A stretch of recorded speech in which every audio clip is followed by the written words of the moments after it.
எல்லா புகழும் இறைவனுக்கே. எல்லாம் வல்ல இறைவனை வணங்கி வேண்டி என்னுடைய உரையை துவங்குகின்றேன். நான் இன்றைக்கு எடுத்துக்கொண்டிருக்கின்ற தலைப்பு இந்த நொடியில் வாழுங்கள். நம்ம மனசு எப்போதும் ஒரே மாதிரியா இருக்கா அப்படின்னா இல்ல. சில நேரம் கடந்த காலத்தை நினைக்கிறோம், சில நேரம் எதிர்காலத்தை நினைச்சிட்டு இருக்கோம். நிகழ்காலத்துல மகிழ்ச்சியாக இருக்கோமா அப்படின்னா இல்ல. நான் படித்த சில நூல்கள்ல இருந்து சிலவற்றை உங்கள்கிட்ட தொகுத்து சொல்லலாம் அப்படின்னு நினைக்கிறேன். கடந்த காலத்தில் பெற்ற ஒரு வெற்றியையோ ஒரு நல்ல விஷயத்தையோ நாம் நினைத்தோம் என்றால் அது நமது மனதுக்கு மகிழ்ச்சியை தரக்கூடியது. ஆனால் நம் மனது அவ்வாறு நினைக்கிறது ரொம்ப அரிது. ரோஜாக்களே கையில் கிடைத்திருந்தாலும் கூட நறுமணத்தை நாம் நினைப்பதில்லை, முட்களின் கீறல்களை மட்டுமே நினைக்கின்றோம். கடந்த கால தோல்விகள், துயரங்கள், யாரோ சொன்ன வார்த்தைகள், இவற்றை தான் நம்மளோட ஞாபக அடுக்குகள்ல நம்ம நிரப்பி வச்சிருக்கோம். அப்போ நிகழ்காலத்துல இதையெல்லாம் நினைக்கும் போது நமக்கு என்ன ஆகும்? கவலையும் மன அழுத்தமும் உண்டாகும். மருத்துவர்கள் என்ன சொல்றாங்க தெரியுமா? அல்சர் என்பது நீ எதை உண்கிறாயோ அதனால் வருவதில்ல, எது உன்னை உண்கிறதோ அதனால் வருவது.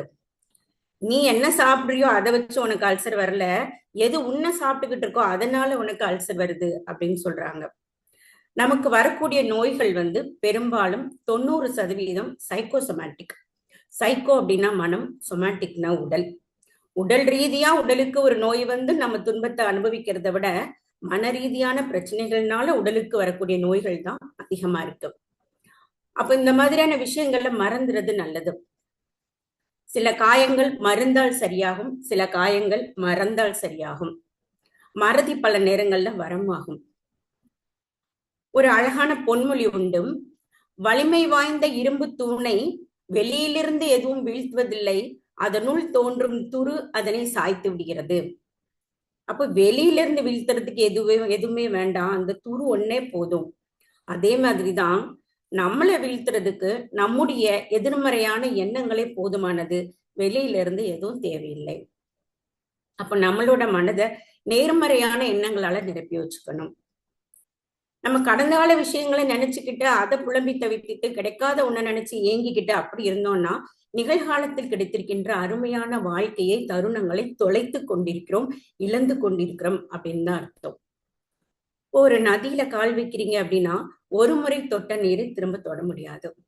நீங்க காலை திரும்ப வைக்கும் போது அது 2வது முறை ஆயிடுது, அந்த நீர் ஓடி போய் இன்னொரு நீர் வந்துடுது.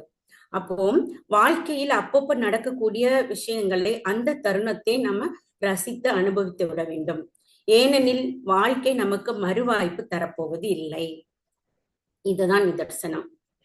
கடந்த காலத்தை அப்படி நினைச்சிட்டு இருக்காங்கன்னா சிலர் எதிர்காலத்தை பத்தின பயத்திலேயே இருப்பாங்க. எதிர்காலம் என்ன ஆகுமோ என்ன ஆகுமோ, நம்ம எதிர்காலம் எப்படி, பிள்ளைங்க எப்படி, இந்த மாதிரி. இவ்வளவு நாள் நன்றாக நடத்தி கொண்டிருக்கின்ற இறைவன் இனிமேலும் நன்றாக நடத்துவான் அப்படின்ற ஒரு நேர்மறை எண்ணம் இருந்ததுன்னு வைங்களேன், பயப்பட வேண்டிய அவசியமே இல்லை. ஒரு 10ஆம் வகுப்பு மாணவன் வகுப்புல எப்பயுமே சோகத்தோடையும் கவலையோடையும் இருக்கான். ஒண்ணு போன தேர்வுல குறைவான மதிப்பெண் வாங்கியிருக்கோமே அப்படின்னு, இன்னொன்னு வரப்போற ஆண்டு தேர்வுல மதிப்பெண் வாங்கிட முடியுமா அப்படின்ற ஒரு பயம். ஆசிரியர் வகுப்புல நகைச்சுவையா எதுவும் சொன்னா கூட அவன் சிரிக்கிறது கிடையாது. ஆசிரியர் கூப்பிட்டு கேட்கிறாரு, உனக்கு என்ன பிரச்சனைன்னு. அப்ப அவன் இதை சொல்றான்.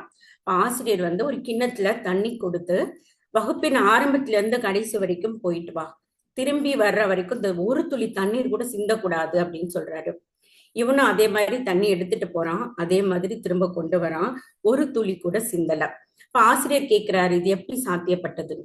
எனக்கு கவனம் முழுக்க இந்த கிண்ணத்துல இருக்க தண்ணி சிந்தக்கூடாது அப்படிங்கிறதுல இருந்துச்சு அப்படின்னு அவன் சொல்றான். இப்ப ஆசிரியர் சொல்றாரு, நிகழ்காலத்துல நீ என்ன செஞ்சுக்கிட்டு இருக்கியோ அதுதான் உன்னோட எதிர்காலத்தை வளமாக்கும். நிகழ்காலத்துல கவனமா இருக்கணும், மகிழ்ச்சியா இருக்கணும், எல்லாத்தையும் அனுபவிக்கணும். அதே சமயத்துல எதிர்காலத்தை பத்தின திட்டமிடலோட நீ இருந்த அப்படின்னா நீ பயப்பட வேண்டியது கிடையாது, நீ மகிழ்ச்சியாயிரு அப்படின்னு சொல்லி அறிவுரை கூறுறாரு ஆசிரியர். சரி, மகிழ்ச்சியா இருக்கணும்னா அது எப்படி இருக்கிறது? உங்களின் மகிழ்ச்சியின் சாவி உங்கள் கையில் உள்ளது, வேற யார்கிட்டையும் கிடையாது, நம்ம கைகள்ல தான் இருக்கு. முதல்ல பாராட்டணும். நம்ம செய்யற செயல்களுக்காக நம்மை நாமே பாராட்டி கொள்ள வேண்டும். மத்தவங்க நம்மளை பாராட்டுவாங்கன்னு எதிர்பார்க்கிறோமே, நம்மளே நம்ம பாராட்டிக்கலைன்னா வேற யார் நம்மளை பாராட்டுவா? அடுத்து நன்றி சொல்லணும். சின்ன சின்ன செயல்களுக்காக நமக்கு நன்றி சொல்லணும், நம்மை படைத்த இறைவனுக்கு நன்றி சொல்லணும். உற்றார் உறவினர் நண்பர்கள் யார் உங்களுக்கு என்ன செஞ்சாலும் நன்றி சொல்ல பழகுங்க. அடுத்து உயர்வாக எண்ணணும். தாழ்வு மனப்பான்மை அப்படின்றது இருக்கவே கூடாது. நீ என்ன நினைக்கிறையோ அதுதான் நீ. இதுதான் உளவியல். நம்ம உன்னை திரும்ப திரும்ப நினைக்கும் போது நம்ம ஆழ் மனது அதை நம்பி அப்படியே ஏற்றுக்கிறோமா. அப்போ நம்ம திறமையானவர், நம்ம அழகானவர் அப்படின்னு நம்ம நினைச்சுக்கிட்டே இருந்தா ஆழ் மனது அதுதான் உண்மை அப்படிங்கிறத நிரூபிக்கும். வர்றவங்க போறவங்க சொல்ற கருத்துக்கெல்லாம் மதிப்பு கொடுத்து அவங்க கொடுக்குற பிம்பத்தை ஏன் நாம தூக்கி சுமக்கணும்? அது அவங்களோட தாழ்வு மனப்பான்மையோட வெளிப்பாடாக கூட இருக்கலாம். ஆக உயர்வாக என்ன கற்றுக்கொள்ளுங்கள்.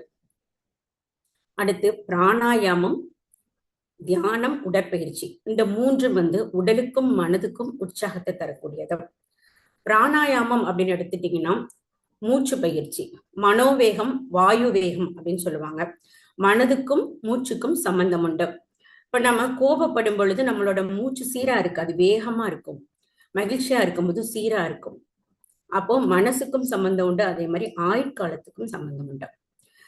தமிழ்ல ஒரு அழகான வார்த்தை உண்டு. ஒருத்தர் தவறிட்டார் அப்படின்னா காலமாகி விட்டார் அப்படின்னு சொல்லுவாங்க. காலம் அப்படின்ற மூச்சு விடுற நிலையிலிருந்து காலமற்ற மூச்சற்ற நிலைக்கு அவர் போறாரு. காலத்திலிருந்து காலமற்ற நிலைக்கு போறாரு. அதனால காலமாகி விட்டார் அப்படின்னு சொல்லுவாங்க. வேற எந்த மொழியிலுமே இவ்வளவு ஒரு அழகான வார்த்தை கிடையாது. பிராணாயாமம் செய்யறது மூலமா ஆயுட்காலத்தை நீட்டிக்கலாம்.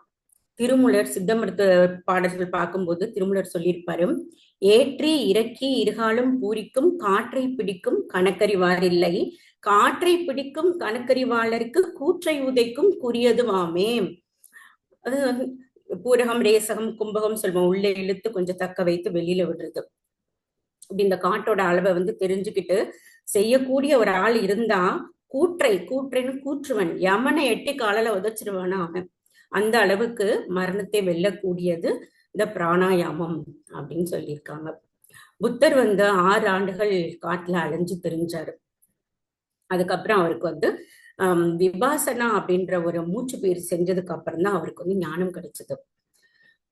தன்னை அறிதல் அப்படின்ற தத்துவத்தின் முதல் படியே மூச்சை அறிதல் தான். இப்ப பிராணாயாமம் செய்யறது ரொம்ப முக்கியம். அடுத்து பாத்தீங்கன்னா உடற்பயிற்சி, தியானம் எடுத்துக்கலாம். தியானம் அப்படின்னா தியானம் நீங்க உங்களுக்கு எந்த மாதிரியான முறையில செய்ய பிடிக்குமோ அப்படி செய்யலாம். என்னை பொறுத்த வரைக்கும் புத்தகம் வாசிக்கிறது சிறந்த தியானம் அப்படின்னு சொல்லுவேன். வாசிக்கும் போது ஒரு வரியை விட்டுட்டு அடுத்த வரிக்கு போறோம் அப்படின்னா நம்மால அந்த வரியில என்ன படிச்சோம் நம்மளால அதை தொடர்ந்து போக முடியாது. இல்ல அதை திரும்ப படிச்சாதான் நம்மளால வர முடியும் அப்படின்னு தோணும். நூலகம்லாம் பாத்தீங்கன்னா ரொம்ப அமைதியா வச்சிருப்பாங்க. நூலகத்துல எந்த ஒரு சத்தமும் இருக்காது. ஏன்னா கவனச்சிதறல் இருக்கக்கூடாது, மனம் ஒருநிலைப்பட்டு இருக்கணும் அப்படிங்கிறதுக்காக தான். அடுத்து உடற்பயிற்சி. உடற்பயிற்சி நம்ம இந்த வயசுல உடற்பயிற்சி செய்யலாம். இந்த வயசுல நம்ம உடம்ப பாதுகாத்துக்கிட்டோம் அப்படின்னா பிற்காலத்துல உடல் நம்மை பாதுகாத்துக்கிறோம். இப்ப நம்ம உடலுக்கு உற்சாகமும் ஊக்கமும் தரக்கூடியது உடற்பயிற்சி. ஒரு அழகான பாரசீக கவி ஒண்ணு உண்டு. அதாவது கவிதை, என்ன கவிதைனா ஜலாலுதீன் ரூமி அவர்கள் எழுதின கவிதையும், தாகித்தவர் இவ்வுலகில் தண்ணீரை தேடுகின்றனர், தண்ணீரும் தேடிக்கொண்டிருக்கின்றது தாகம் கொண்டவர்களே. எவ்வளவு அழகா இருக்கு பாருங்க. தாகித்தவர் இவ்வுலகில் தண்ணீரை தேடுகின்றனர், தண்ணீரும் தேடிக்கொண்டிருக்கின்றது தாகம் கொண்டவர்களே. அதாவது நாம ஒன்ன நினைச்சு அதுக்காக நம்மளோட முயற்சி எல்லாம் போயிட்டே இருக்குன்னா அந்த இலக்கு அதோ நம்மளை தேடி வருமா. இந்த உலகம், இந்த பிரபஞ்ச விதி அதுதான். அப்போ நீங்க எதிர்காலத்தை பத்தி பயப்பட வேண்டியதில்லை. நேற்றைய கவலையை மறந்து விடுங்கள். நாளைய உயர்வை பற்றின பயத்தை துறந்து விடுங்கள். இன்றைக்கு மகிழ்ச்சியாக இருங்க. நான் இறுதியா ஒரு கதை ஒண்ணு சொல்லலாம் அப்படின்னு நினைக்கிறேன். ஒரு மடாலயத்துல ஒரு குரு இருக்காரு. அந்த குரு இப்போ மரணப்படுக்கையில இருக்காரு. அவரை சுற்றி சீடர்கள் எல்லாம் பார்த்துட்டு இருக்காங்க. கடைசி நிமிஷத்துல ஒரு நல்ல ஒரு தத்துவத்தை அவர் சொல்லுவாரு, ஒரு அறிவுரையை சொல்லுவாரு, அதை கேட்கணும் அப்படின்ற ஆர்வத்துல நிக்கிறாங்க.